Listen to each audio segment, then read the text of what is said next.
doctor Cristian Cao está en línea. Esto tiene que ver, para conversar con él, del rechazo de dos demandas contra el DNU por parte de la Corte Suprema. Cristian, buen día, ¿cómo le va? Hola, ¿qué tal, José Luis? Saludos. Muy interesante Bueno, el comentario que estaba haciendo sobre la universidad pública en la República Argentina, bueno, y particularmente la Universidad de Buenos Aires, de la cual estoy orgulloso de ser profesor. sí, en verdad yo llevo mucho tiempo hablando de estas cosas. Eh, bueno, ahora, como suele ocurrir en las sociedades, como el tema de la discusión derrama desde arriba del poder, entonces adquiere otra dimensión afortunadamente, ¿no? Hay mucho para hacer y para recuperar, pero quería pedirte tu análisis, lectura de las determinaciones de la Corte, que no van contra la cuestión de fondo del DNU, sino van contra las formas que se emplearon para hacer las presentaciones. Efectivamente, hace 2 días la Corte Suprema de Justicia de la Nación dictó dos sentencias que no avanzan sobre la constitucionalidad o no del decreto de necesidad de urgencia, sino que dan respuesta a justamente dos planteos, uno efectuado por la provincia de La Rioja, otro efectuado por un expresidente del Colegio Público de Abogados de la capital federal, en donde la Corte allí señaló que no tenían lo que se llaman caso concreto.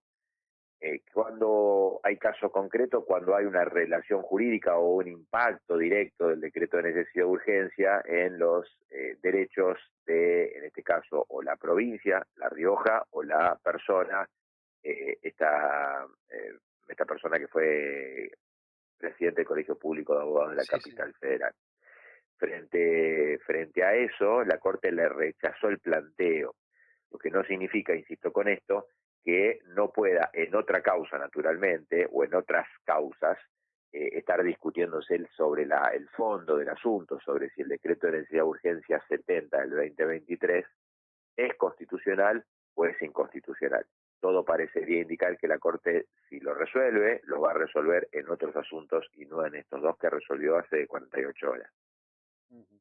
De cualquier manera, hubo casi unanimidad de títulos, por lo menos a nivel de los medios de Cava, de decir que de esta manera la Corte le mandaba un mensaje a Milei. ¿Coincidís con esa lectura?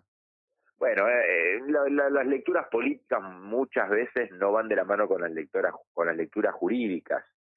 Mm. Estos planteos o estas visiones, estas lecturas, estas miradas políticas, en mi opinión, dan cuenta de otro tema. El decreto de necesidad de urgencia empezó a operar o fue publicado allá por el 20 de diciembre del 2023 e inmediatamente algunas personas corrieron a los tribunales para pedir la declaración de inconstitucionalidad de este decreto de necesidad de urgencia 70 al 2023 cuando todavía no había tenido efectos.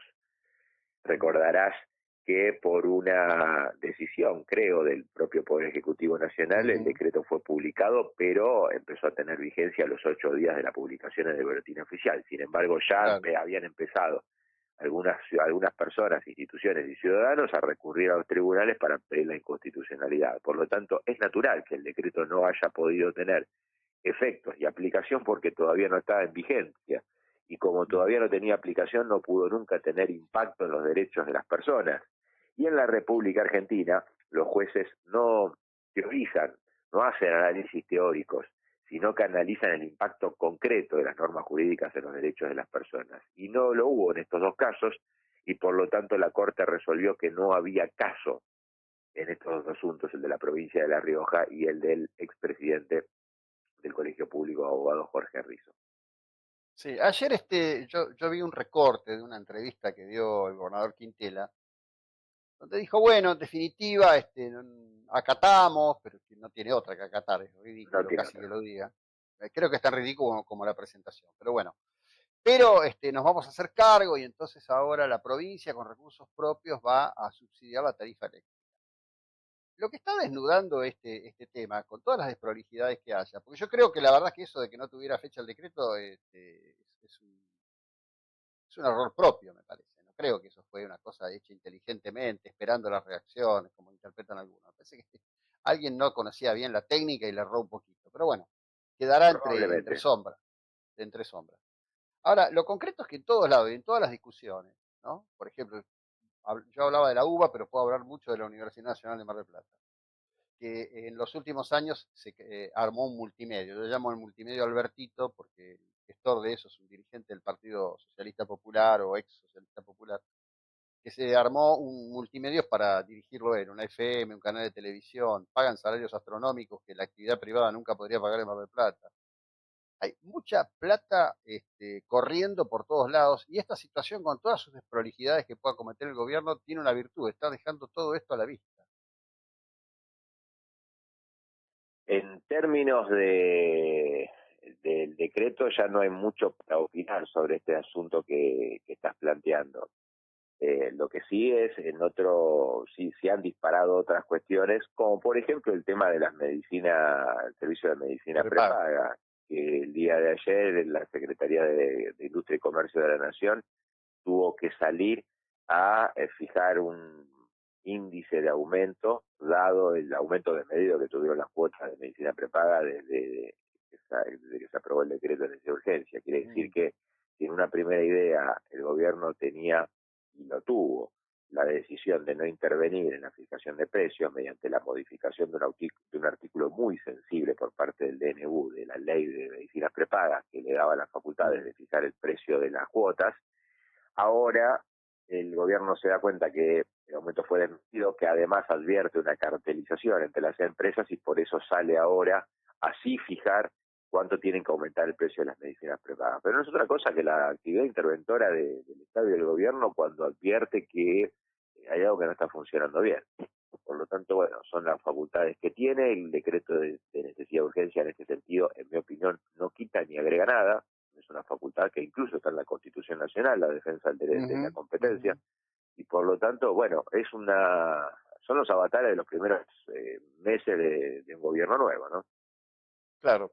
Sí, bueno, pero ahí justamente vos tocás un tema clave, ¿no? Hoy a la mañana algunos libertarios, o desde ayer a la tarde, en sus cuentas de Twitter o de Instagram, se quejaban de que el gobierno tomaba una actitud socialista al intervenir. La única nación realmente capitalista del mundo que es Estados Unidos, porque Europa pertenece, digamos, a Que aún Occidente, tiene, sí. José Luis, déjame decir eso, que aún tiene una ley de defensa de la competencia, una ley de Ujú, 1930 todavía vigente. Quiere decir que claro. aún el ejemplo que damos en las clases universitarias de una economía capitalista liberal, tiene su ley de defensa de la competencia y fue avalada por la Suprema Corte de los Estados Unidos. Quiere decir que aún ese tipo de economías entienden que no pueden dejar completamente al mercado. Cuando el mercado responde de una manera en desmedro de la defensa de la competencia, Ujú, cuando ujú. pone en crisis, cuando hay una cartelización, ¿sí? O cuando hay prácticas anticompetitivas, bueno, el Estado tiene que intervenir. Sí, sí, por supuesto. Yo hacía cita a eso. Justamente en la década del 30 fue cuando se produjeron las grandes intervenciones en contra de la cartelización de la energía eléctrica y del petróleo, que bueno, fueron historias extraordinarias que la verdad sería bueno, hay buenos films sobre eso, que se conocieran más, ¿no? Porque a veces se hacen discusiones en Argentina sobre cuestiones ritualistas, con un desconocimiento de la historia que es fenomenal, en verdad. Fenomenal, increíble. Pero bueno, La ley, Cristian, la ley, la ley Sherman, la ley Sherman, así se denomina, que incluso también, y esto me viene a la mente el caso en la pandemia, eh, en, mm, en- cuando se recreaba, e incluso también en Estados Unidos se empezó a recrear un leading case, así lo llamamos en el derecho, en un caso mm, paradigmático respecto a la industria del acero en Estados Unidos en la guerra, que las compañías las fabricantes de acero en Estados Unidos retaseaban la producción cuando era imprescindible porque Estados Unidos de América estaba en guerra. Bueno, la Corte Suprema de los Estados Unidos salió a decir, vamos a intervenir en el sector, no podemos permitir que las principales acerías eh, retaseen la cantidad, la calidad o el precio, y por lo tanto ahí justifica la intervención del Estado en la economía, en casos puntuales, ¿no? También tenemos ujú. que seguir el asunto. Y no fue otra cosa que lo que pasó en el día de ayer, hay que ver cómo evoluciona respecto a las empresas de medicina prepaga. Sí, por supuesto. En realidad sí, creo que esto va a ser un leading case en un contexto de búsqueda de un cambio muy interesante de los parámetros con la que la economía argentina se ha movido. Como siempre, Cristian, muchas gracias, buena jornada, muy amable. Gracias, José Luis. Saludos de Buenos Aires. Bueno, Cristian Cao, abogado, justamente hablamos de estos temas, ¿no?